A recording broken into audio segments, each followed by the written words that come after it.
ونصلی علی رسولہ الکریم اما بعد۔ عزیزان محترم، رمضان المبارک کا دوسرا عرصہ شروع ہو چکا ہے۔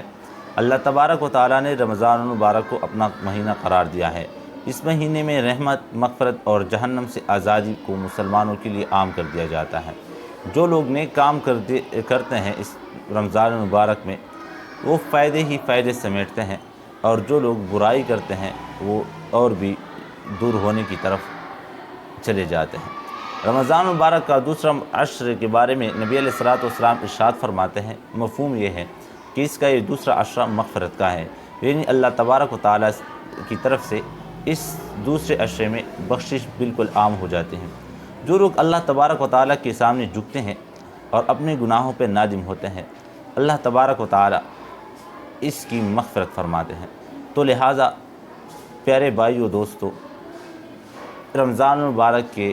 اس بابرکت مہینے میں ہم اللہ تبارک و تعالیٰ کی طرف رجوع کریں، کیونکہ اگر ہم اس کے مہینے میں بھی اگر ہماری مغفرت نہیں ہوئی تو ہم سے زیادہ بدنصیب کوئی ہو نہیں سکتا۔ نبی علیہ الصلوۃ والسلام ایک مرتبہ ممبر پر تشریف لے جا رہے تھے۔ حضرت کعب رضی اللہ عنہ فرماتے ہیں کہ ہم لوگ جب حاضر ہوئے، نبی علیہ الصلوۃ والسلام نے ممبر کے پہلے درجے پر آمین قدم رکھا تو آمین فرمائے، دوسرے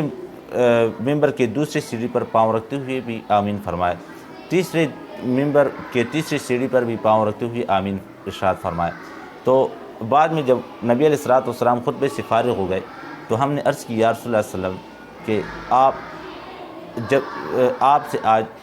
خلاف معمول یہ بات صادر ہوئی ہے کہ آپ صلی اللہ علیہ وسلم پہلے، دوسرے، تیسرے ممبر کی سیڑھی پر تشریف فرما رہے تھے تو آپ نے جو ہے آمین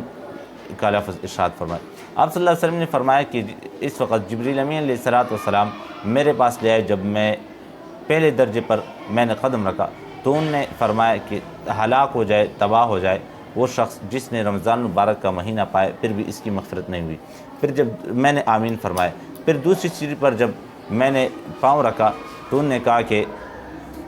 ہلاک ہو جائے وہ شخص جس کے سامنے آپ کا ذکر ہو اور وہ آپ پر درود نہ بھیجے، پھر بھی میں نے آمین فرمایا۔ پھر ارشاد فرمایا کہ جب میں تیسری سیڑھی پر پاؤں رکھ رہا تھا تو جبریل امین علیہ السلام نے ارشاد فرمایا کہ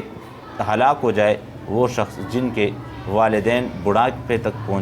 پہنچے یا اس میں سے ایک بڑھاپے کی حالت تک پہنچے اور وہ ان کی خدمت کی بدولت اس کی اللہ رب العزت مغفرت نہ فرمائے۔ تو میں نے آمین کا لفظ ارشاد فرمایا۔ تو پیارے عزیز بھائیو دوستو،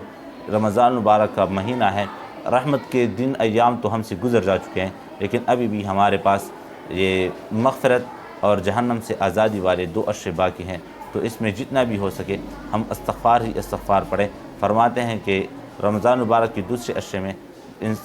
مسلمانوں کو چاہیے کہ وہ زیادہ سے زیادہ، کیونکہ مغفرت کا مہینہ ہے، اس میں استغفر اللہ ربی من کل ذنب واتوب الیہ، یا استغفر اللہ الذی لا الہ الا هو الحی القیوم واتوب الیہ، یا صرف استغفر اللہ کا ورد اگر کسی کو یا 5واں کلمہ آتا ہے، اگر وہ بھی نہیں آتا یا یہ استغفار نہیں آتے تو بس استغفر اللہ جتنا بھی زیادہ ہو سکے وہ اس کا ورد کیا کرے، تاکہ اس رمضان مبارک کے مہینے میں اللہ رب العزت ہماری اور آپ کی بھی مغفرت فرمائے۔